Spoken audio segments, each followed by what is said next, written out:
lors d'une fête, ma femme a porté un toast, tu vas être père. Tout le monde a applaudi. Je me suis levé et j'ai dit, félicitations plutôt au mari d'Isabelle. Son visage a pâli. La pluie tombait doucement contre les fenêtres ce soir-là, une sorte de silence qui faisait autrefois de notre cuisine un endroit sûr. Mais pas ce soir.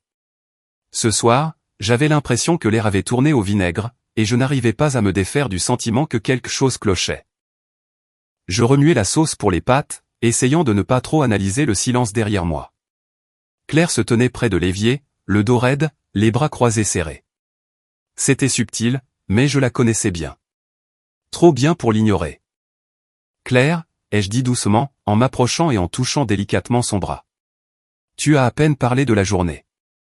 Ça va? Elle ne m'a pas regardé, marmonnant simplement. J'ai mal au ventre. C'était tout. J'ai mal au ventre. Aucune douceur, aucun regard, juste une phrase sèche comme si j'étais un étranger qui avait dépassé les bornes. Je reculai légèrement, confus. D'accord, dis-je lentement. C'est quelque chose de grave? Devrions-nous? J'ai dit que j'allais bien. Sa voix était plus tranchante maintenant, les yeux toujours fixés sur l'évier vide. J'ai hoché la tête, lui laissant de l'espace. Mais après un moment, j'ai réessayé. Tu as été distante toute la semaine. S'il se passe quelque chose, il faut qu'on en parle. Je n'essaie pas de te forcer, mais... Elle s'est retournée si vite que le torchon a glissé de son épaule. Vincent, tout ne tourne pas autour de toi. Laisse tomber. Celle-là a atterri comme une gifle. Je l'ai dévisagée. D'où ça sort? Peut-être que je suis juste fatigué de faire semblant que tout va bien quand ce n'est pas le cas, a-t-elle craqué, la voix montant. Je ne peux même pas respirer dans cette maison sans être interrogé. Interrogé. Je fis un pas de plus, gardant la voix basse. Claire, j'ai demandé si tu allais bien.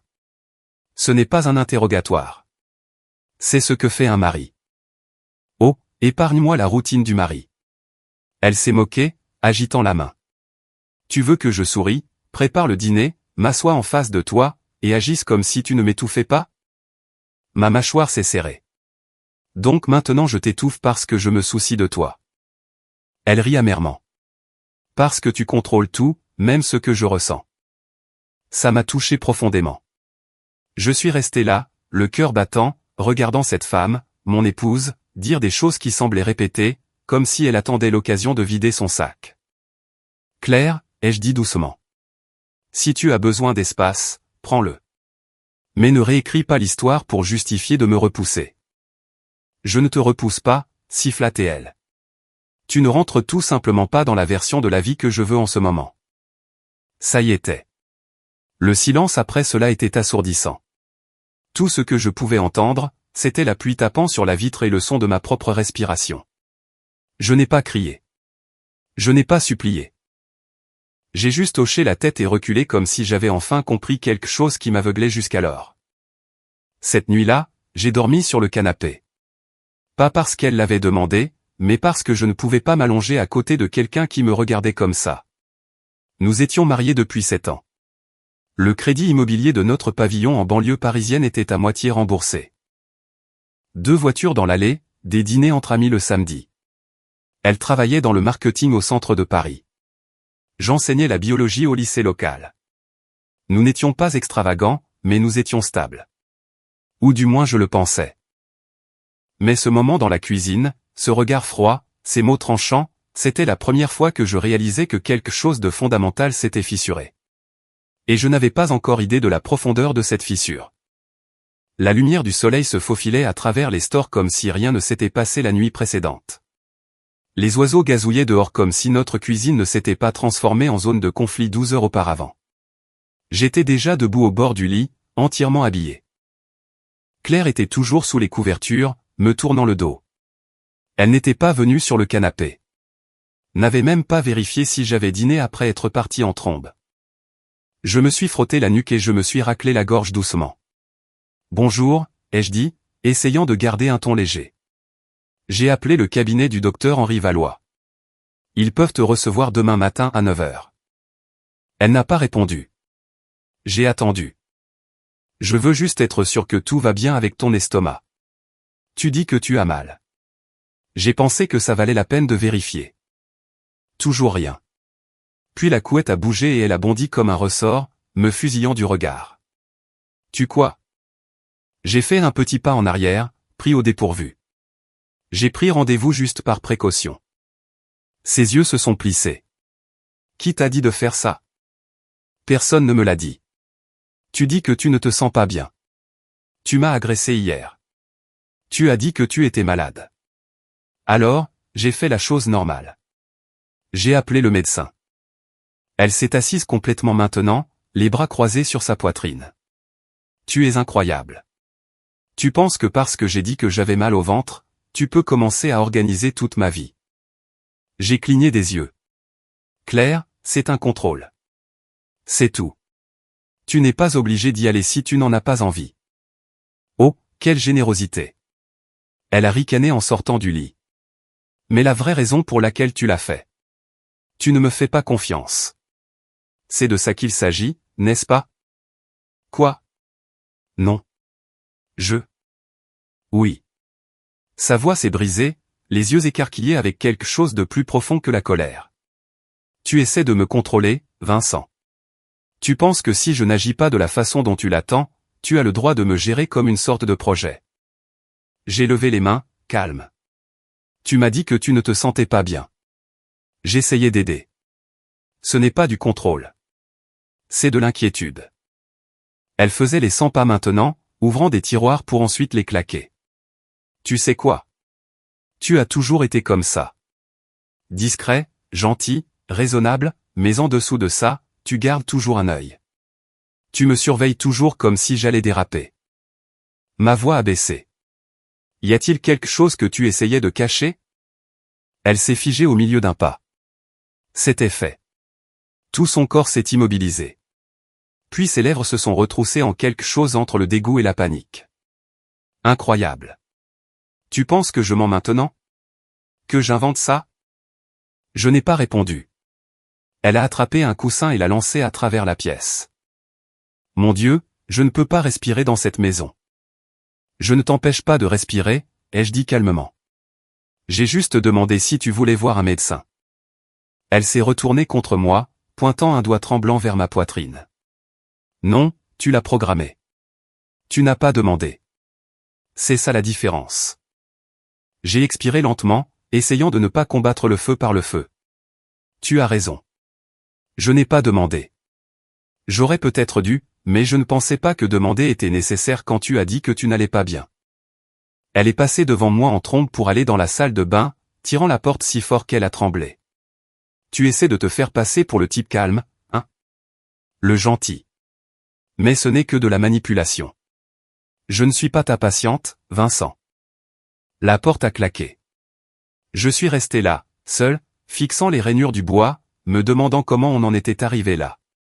Il y a quelques jours à peine, nous regardions cette émission de cuisine ridicule sur le canapé.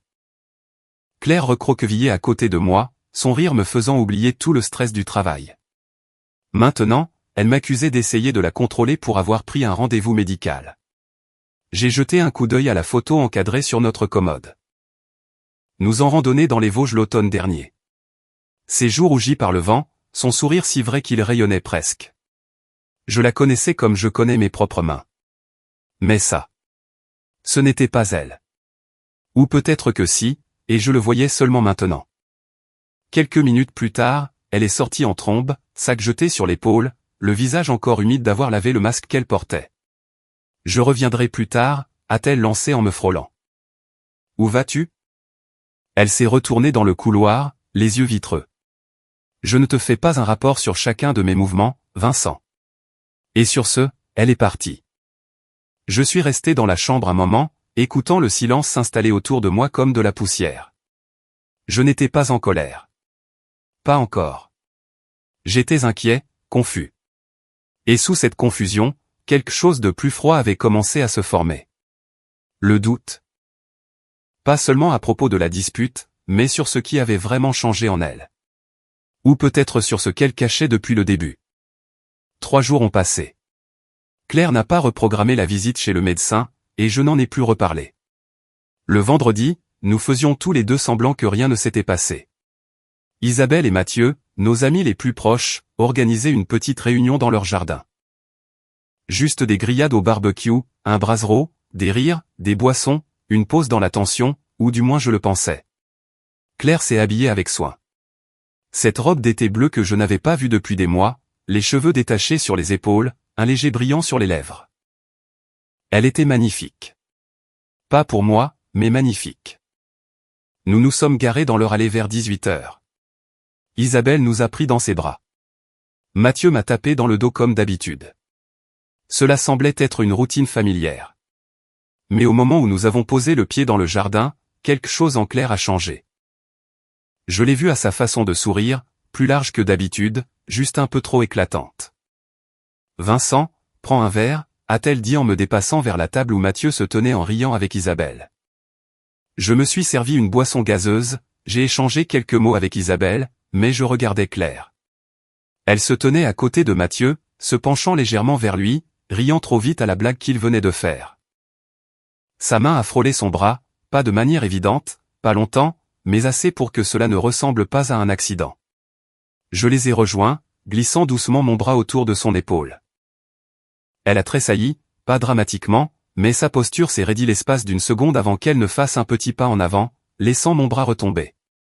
Mathieu n'a pas réagi, mais son regard a glissé vers Claire, puis vers moi. Claire s'est tournée vers Isabelle. « As-tu encore ce chardonnay du week-end dernier ?» Isabelle a hoché la tête, marchant déjà vers la cuisine, et nous voilà, juste nous trois. J'ai regardé Mathieu. Semaine chargée. « Ouais », a-t-il dit, sans croiser mon regard. Elle l'est toujours. Claire s'est rapprochée de lui. Pas assez pour être évidente, juste assez. Le reste de la soirée s'est estompé dans le vin, la fumée du brasero et les rires en arrière-plan. Mais à chaque fois que je regardais, Claire n'était pas près de moi. Elle était toujours près de Mathieu. Je la regardais rire à ses histoires, se pencher un peu quand il parlait, toucher ses cheveux comme elle le faisait avec moi à nos débuts. Une fois, alors qu'Isabelle distribuait des verres, j'ai surpris Claire en train de regarder Mathieu. Pas juste regarder, observer, un regard qui s'attardait une demi-seconde de trop. Il l'a regardé rapidement, puis a détourné les yeux comme s'ils faisaient tous les deux semblant de ne pas savoir ce que l'autre pensait. Je n'ai rien dit. J'ai juste souri et j'ai tendu son verre à ma femme comme si je n'avais rien remarqué, mais c'était le cas. Chaque contact, chaque tressaillement, chaque regard, j'ai eu l'impression toute la soirée de visionner une scène écrite sans moi. Et quand nous sommes finalement remontés dans la voiture, elle a fredonné doucement, faisant défiler l'écran de son téléphone. Pas une seule fois elle ne m'a regardé et pourtant je n'ai toujours rien dit.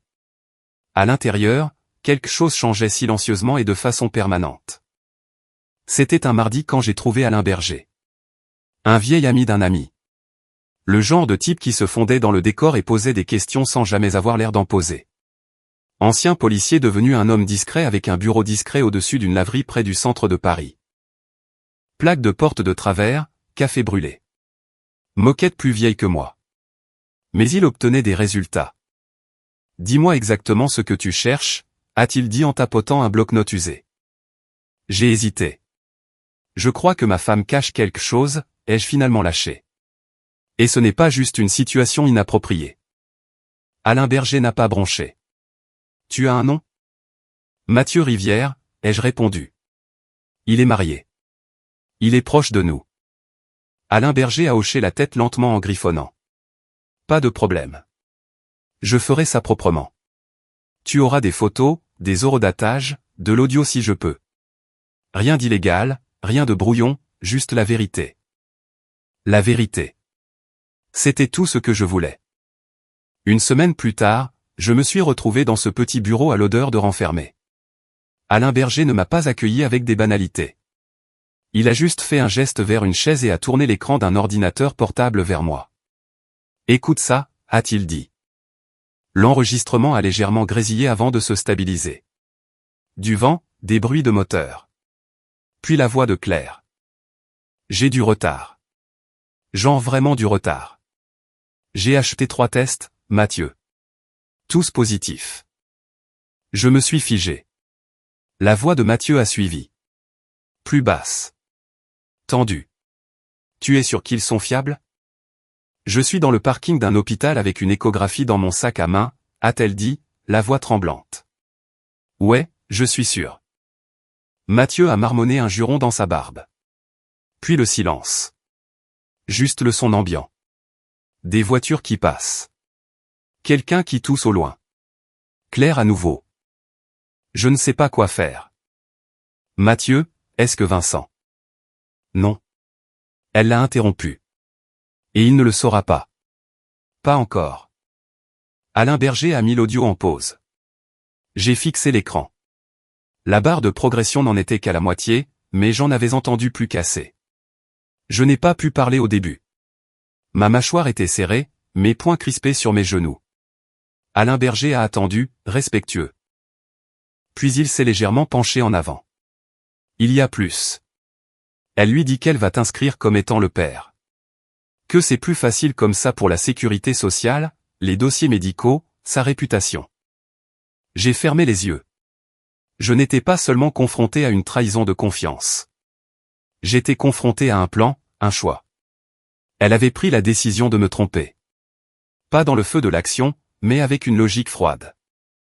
Elle m'a inscrit, ai-je demandé d'une voix rauque. Alain Berger a hoché la tête. Elle lui a dit directement.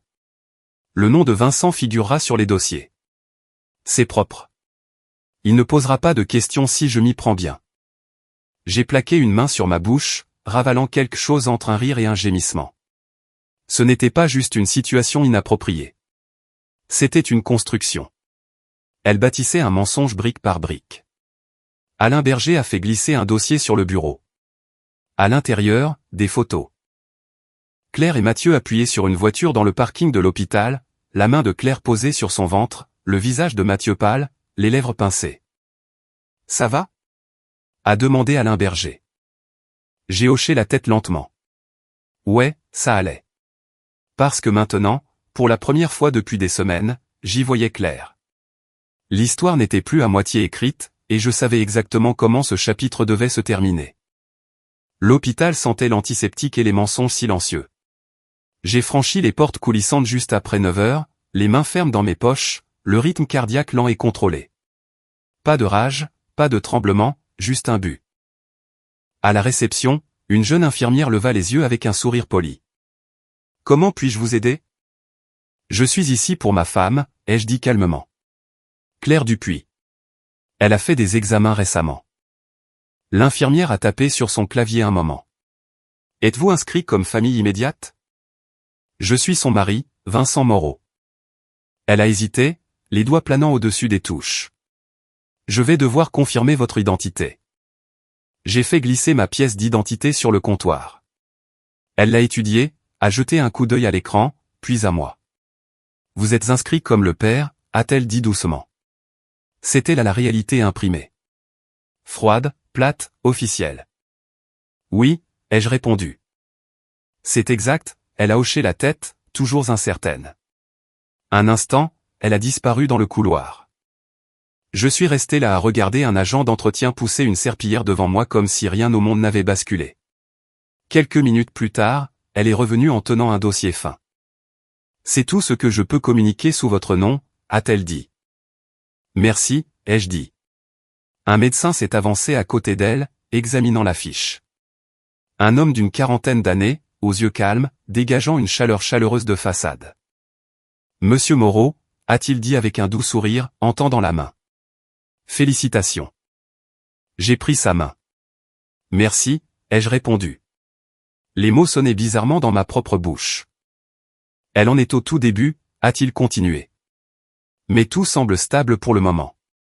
Nous allons bientôt programmer la prochaine échographie. »« Bien sûr », ai-je dit d'un ton neutre. Il a hoché la tête à nouveau. « Essayez d'être là pour elle. Ces premières semaines peuvent être accablantes. »« Je le ferai », ai-je dit, car techniquement c'était toujours vrai. L'infirmière a tourné le dossier vers moi. « Vous pouvez l'examiner ici si vous le souhaitez. » Je l'ai ouvert lentement. Formulaires imprimés, notes d'admission, contact d'urgence, et juste là à l'encre noire, père, Vincent Moreau. Pas Mathieu, moi, mon nom, ma vie, mon avenir, réécrit sans mon consentement. J'ai refermé le papier avec précaution, comme s'il allait me mordre. J'apprécie votre aide, ai-je dit à l'infirmière. Elle a souri, soulagée. Bien sûr. Le médecin a fait un dernier signe de tête. Prenez soin de votre famille. J'en ai l'intention, ai-je répondu. Puis je me suis retourné et j'ai descendu le couloir. Chaque pas résonnait trop fort, comme si le bâtiment lui-même écoutait. Je n'ai pas ressenti de colère à ce moment-là. J'ai ressenti de la clarté. Un piège avait été tendu et je venais de l'enjamber sans m'y faire prendre. Ce soir-là, notre chambre ressemblait à une publicité de magazine. Lumière douce, ombre chaude, bougie parfumée à la lavande vacillant sur la commode. Claire se tenait près du lit vêtu d'une soie couleur rouge vin. Je n'avais pas vu cette nuisette depuis des années. Elle m'a jeté un coup d'œil avec un doux sourire. Salut. Je me tenais sur le pas de la porte, déboutonnant mes manches. Salut. Elle a traversé la pièce, ajustant la bougie comme si cela avait de l'importance. Tu as été silencieux au dîner. J'ai eu une longue journée. Elle a fait une pause, hochant la tête comme si elle l'acceptait. J'ai pensé que peut-être on pourrait juste être tous les deux ce soir. Sa voix était basse, enjôleuse, intentionnelle. Elle s'est rapprochée et j'ai perçu une trace de ce parfum qu'elle ne portait que pour nos anniversaires, celui qui me faisait m'arrêter au milieu d'une phrase quand elle passait. Tu es très belle, ai-je dit, avec une neutralité prudente. Ses doigts ont touché ma poitrine, remontant vers mon col. J'espérais que tu dirais ça. J'ai croisé son regard. Ses yeux étaient doux, calculés. Elle s'est penchée, les lèvres effleurant ma mâchoire. Ça fait un moment. J'ai reculé légèrement, juste assez pour mettre de l'air entre nous. Je suis fatigué, ai-je dit, calmement mais clairement. Son visage n'a pas changé au début. Puis elle a cligné des yeux, les lèvres s'entr'ouvrant légèrement, comme si je venais de dire quelque chose dans une langue qu'elle ne comprenait pas. Oh, j'avais beaucoup de choses en tête. Le travail ? J'ai hoché la tête, entre autres choses. Elle a croisé les bras, cette robe en soie glissant avec elle. Tu as été distant ces derniers temps. Tu trouves ? Elle n'a pas répondu. Je me suis dirigé vers la commode, j'ai enlevé ma montre, je l'ai posée avec un léger clic. Son reflet dans le miroir était figé, incertain. Elle a réessayé, la voix basse et toute préparée. Nous me manquons, Vincent, pas à toi ? Je me suis retourné, adossé au meuble. C'est la version de moi qui ne posait pas de questions qui te manque. Elle a eu un petit rire bref. Qu'est-ce que c'est censé vouloir dire ? Je n'ai pas répondu. Elle s'est assise au bord du lit, le matelas grinçant sous son poids. Je fais des efforts ici, a-t-elle dit. J'allume des bougies. Je suis présente. Qu'est-ce que tu attends de plus de moi ? Je l'ai observé pendant un long moment. Qu'est-ce que je voulais ? De l'honnêteté ? C'était peine perdue. Des réponses. Je les avais déjà. Tout ce que je voulais, c'était qu'elle baigne dans l'inconfort qu'elle avait construit au lieu de se cacher derrière du parfum et un éclairage d'ambiance. Tu n'as pas besoin d'essayer, ai-je dit. Pas ce soir. Ses épaules se sont affaissées. Alors, tu me rejettes maintenant ? Je ne te rejette pas, ai-je répondu doucement. Je suis juste fatigué. Elle a détourné le regard. Et c'était là. La première vraie fissure dans son armure. Pas de la rage, pas de la manipulation, juste de l'incertitude. La même femme qui avait été si sûre d'elle, qui avait porté la trahison comme une seconde peau, était maintenant ébranlée par un simple mot. Non. Elle s'est levée lentement. Je pensais que peut-être nous pourrions recommencer à zéro, revenir à la façon dont les choses étaient. J'ai penché la tête. Quand penses-tu exactement que les choses ont changé ? Elle m'a fixé, puis a regardé la lueur à côté d'elle comme si cela pouvait répondre à sa place. Je me suis tourné vers la salle de bain. Bonne nuit, Claire. En quittant la pièce, je ne me suis pas retourné, et derrière moi, la bougie vacillait face au silence qu'elle avait elle-même créé. L'horloge sur ma table de nuit affichait 4h58 du matin quand j'ai senti son corps se presser contre le mien. Je n'avais pas dormi, pas une seule minute. La main de Claire a effleuré ma poitrine, puis ses lèvres, dociles et délibérées, ont trouvé mon cou. Elle n'a rien dit au début, elle a juste bougé lentement, respirant chaudement contre ma peau, comme si elle espérait se glisser à nouveau dans la version d'elle-même qui existait avant l'apparition des failles. Puis est venu le murmure, « Tu me manques ». C'est tombé avec le poids d'un mensonge proféré dans une église. Je n'ai pas bronché. Je n'ai pas répondu. Elle a embrassé mon épaule. Je me disais, peut-être qu'on pourrait reprendre à zéro. Juste tous les deux. Pas de pression, pas de tension, juste nous à nouveau. Je me suis assis sans dire un mot, j'ai basculé mes jambes hors du lit, j'ai enfilé un pull par-dessus ma tête. « Vincent » a-t-elle dit doucement. « Où vas-tu » Je n'ai pas répondu. J'ai quitté la chambre, j'ai marché dans le couloir, et je suis entré dans la cuisine où le monde sentait encore la quiétude et le carrelage froid. La lumière du réfrigérateur a jailli quand j'ai ouvert la porte.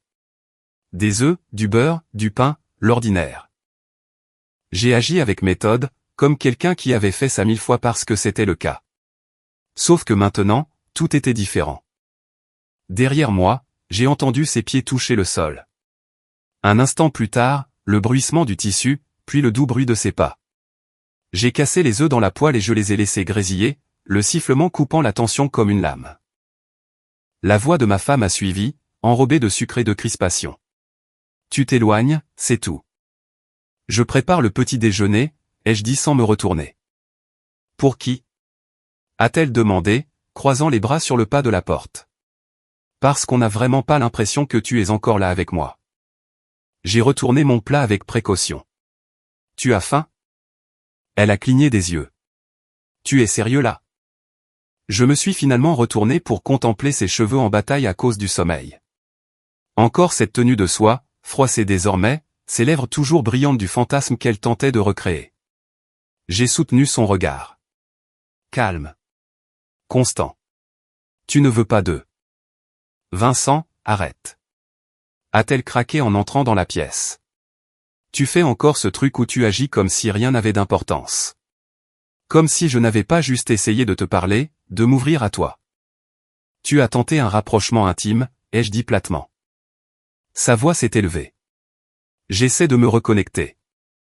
Non, Claire, ai-je répondu d'un ton égal. Tu essaies d'effacer quelque chose. Ce n'est pas la même chose. Elle s'est mordu la lèvre, secouant la tête. Pourquoi agis-tu comme si j'étais l'ennemi ? Je ne joue pas la comédie. J'ai juste arrêté de faire semblant que tu ne le haises pas. Celle-là a fait mal. Je l'ai vu dans ses yeux. Elle s'est appuyée contre le comptoir, les épaules contractées.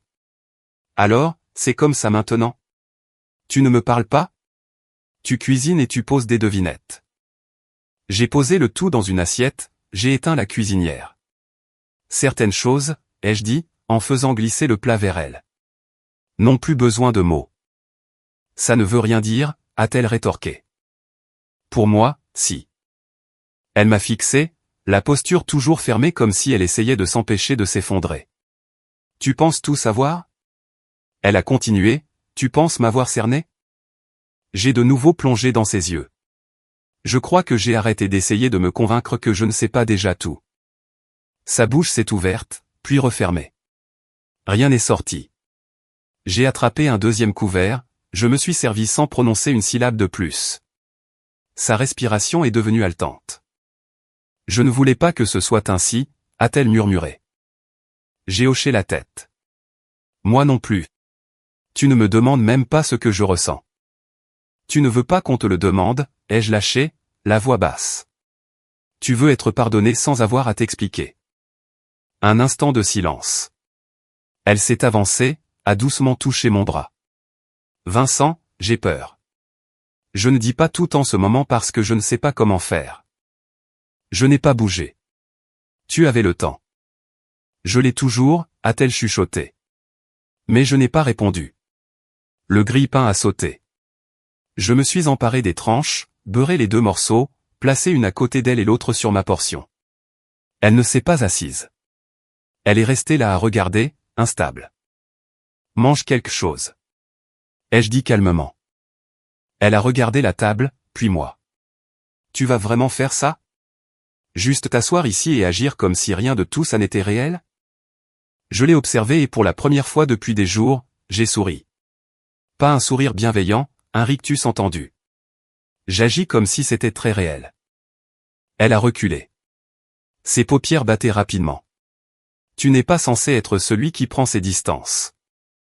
Tu serais surprise, ai-je murmuré. Puis je me suis attablé et j'ai pris la première bouchée. Elle n'a pas bougé. N'a pas touché la nourriture.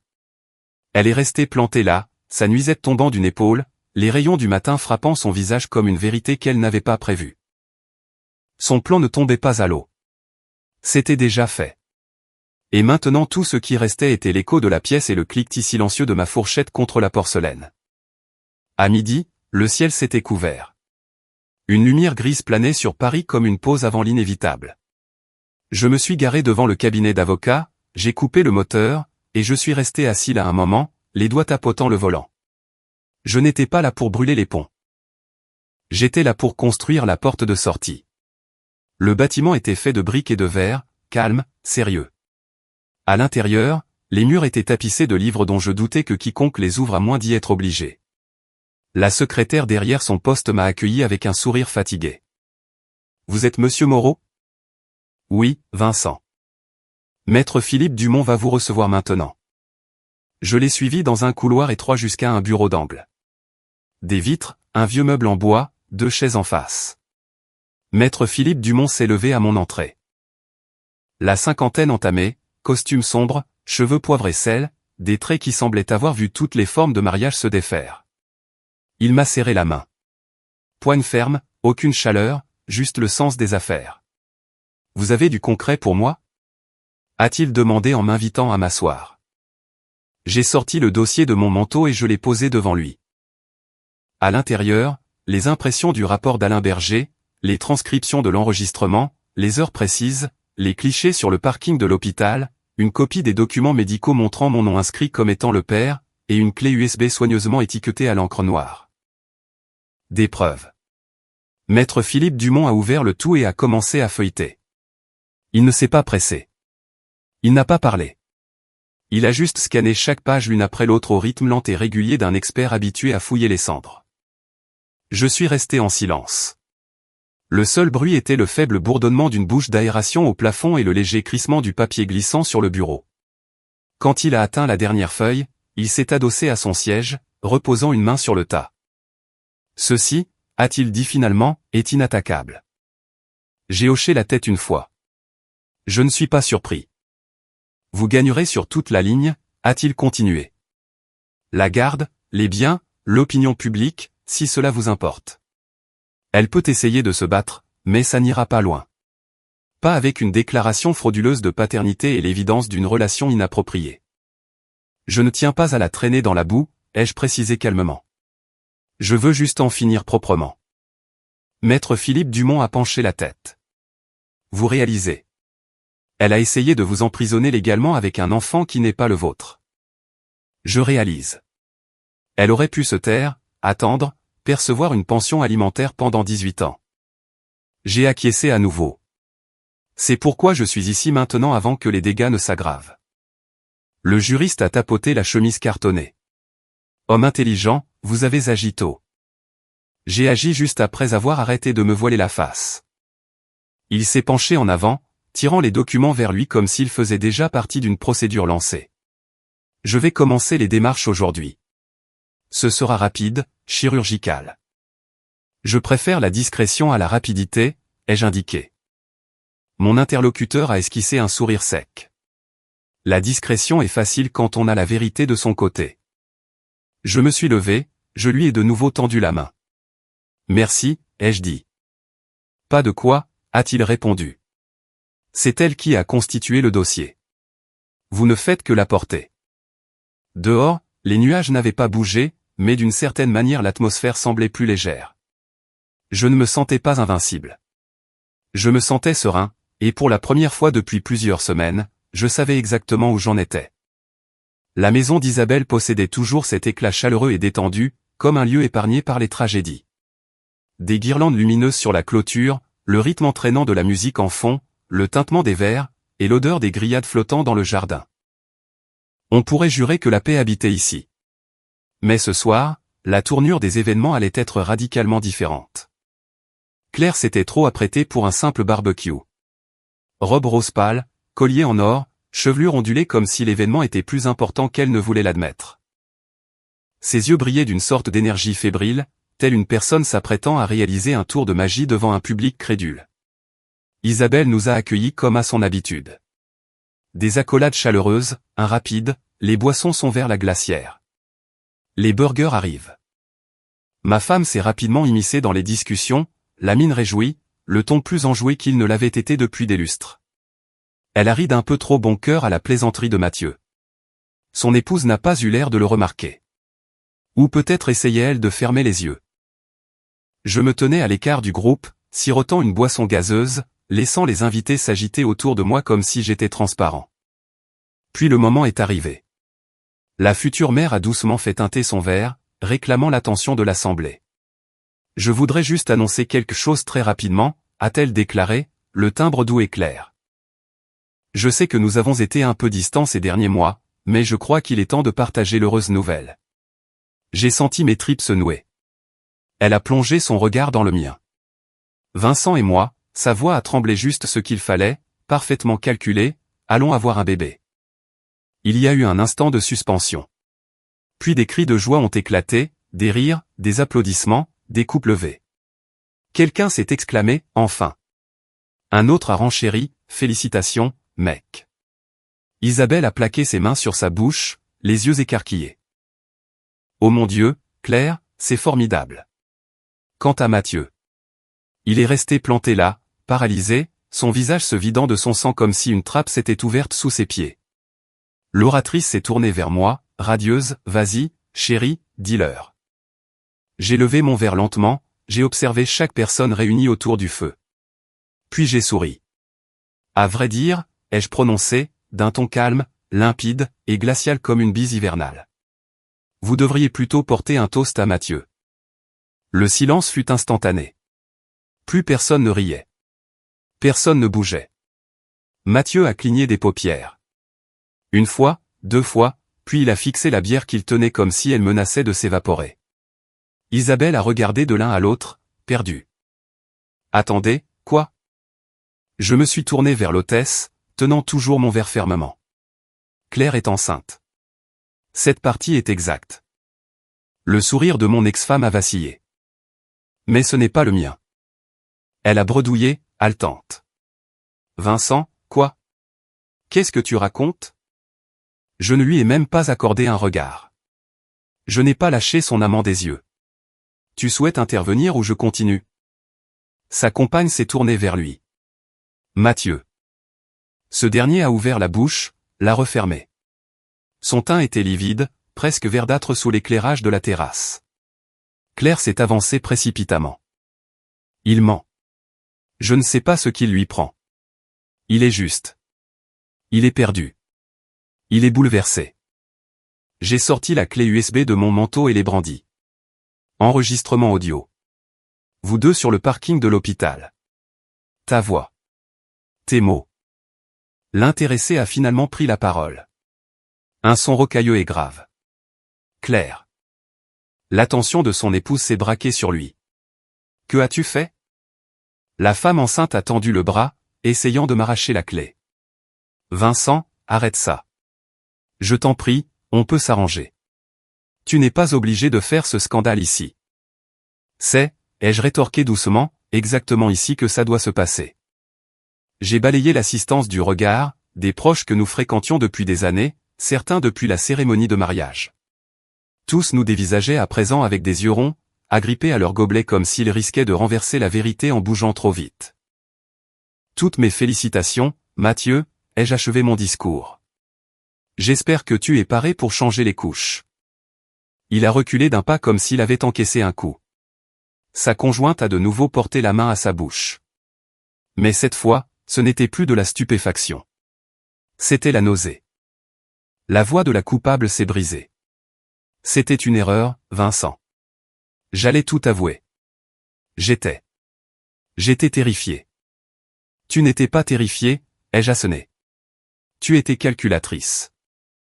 Et sur ces mots, j'ai tourné les talons, j'ai traversé la pelouse, laissant derrière moi les lampions, les regards hébétés, l'atmosphère étouffante. Personne n'a osé piper mot. Je n'avais pas besoin de rester pour le dénouement car je le devinais déjà. À elle de justifier l'injustifiable. À lui de bafouiller pour trouver une issue. Que le silence les ronge de l'intérieur comme ils avaient projeté de le faire avec moi. Pour une fois, je ne me suis pas chargé de recoller les morceaux. J'ai simplement tiré ma révérence. La salle d'audience sentait la paperasse et la cire pour boiserie. Rien à voir avec la justice, juste la machine administrative en marche. Madame Dupuis était assise dans l'allée opposée, les cheveux tirés en un chignon impeccable, les lèvres pincées. Elle avait opté pour un tailleur gris respirant la contrition.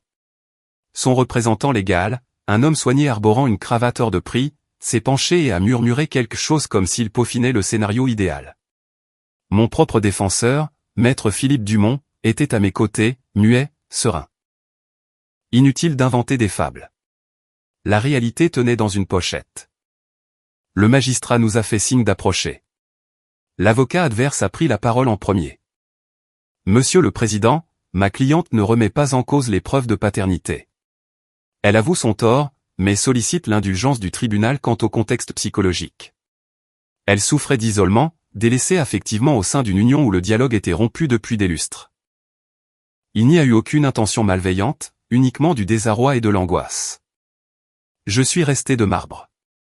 Le juge a opéré un lent mouvement de tête, griffonnant sur son carnet. Et pourtant, elle a falsifié des données médicales. Ce n'est pas de l'angoisse. C'est de la fraude. L'homme de loi s'est trémoussé. Ce n'était pas prémédité, Monsieur le Président. Maître Philippe Dumont s'est levé. Nous disposons de documents, d'extraits vocaux et d'une chronologie qui prouvent le contraire. Elle a révélé son stratagème au géniteur des semaines avant que Monsieur Moreau n'ait le moindre soupçon. On ne parle pas d'un égarement, on parle d'une machination. Le président s'est adressé à la jeune femme. Madame Dupuis, réfutez-vous les éléments exposés? Elle a dégluti avec peine. Non, Monsieur le Président. Un silence a suivi. Puis la sentence est tombée. Le tribunal déclare que Monsieur Moreau n'est pas le père légitime de l'enfant à naître. Il est déchu de ses droits parentaux. Monsieur Moreau sera exempté de toute charge financière inhérente à la progéniture. J'ai senti un poids quitter ma poitrine. La Cour attribue à Madame Dupuis le véhicule actuellement immatriculé à son nom. L'ensemble des autres biens communs restera la propriété de Monsieur Moreau.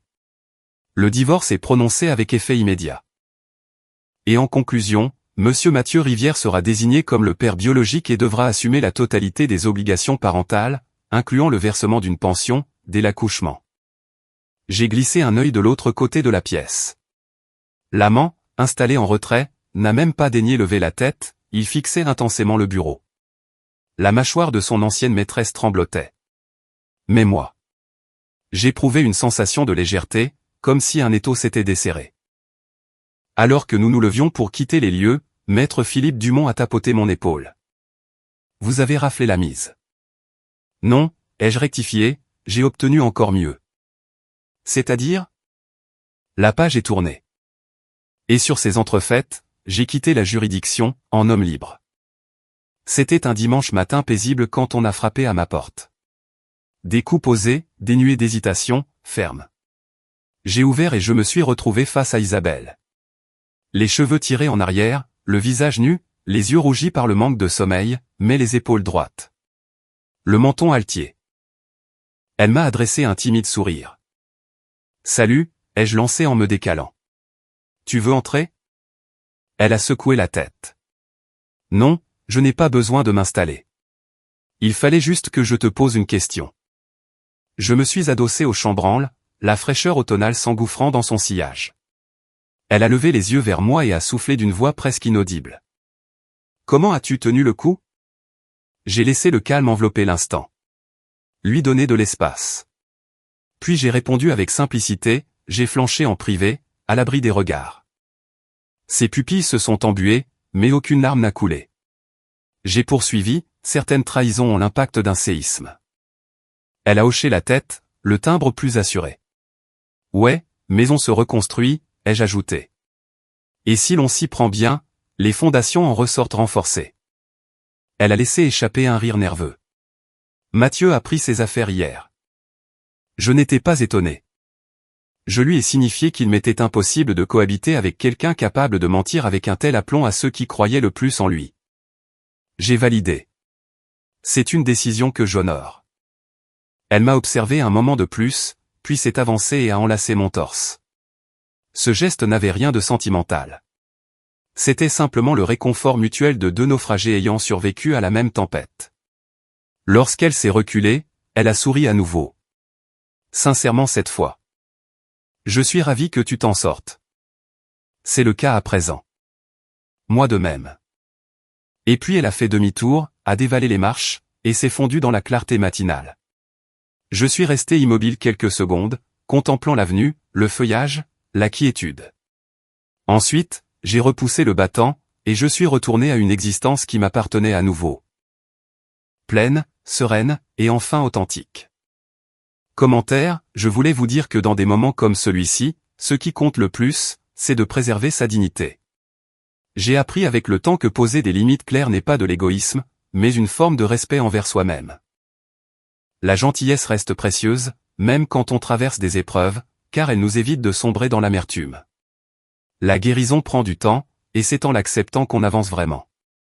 Chacun de nous est responsable de sa propre paix intérieure. Choisir le calme plutôt que le chaos, voilà une force que je vous souhaite de cultiver. Prenez le temps de réfléchir à ce qui vous rend vraiment serein dans vos relations. Vivez avec authenticité, sans masquer vos émotions pour plaire aux autres.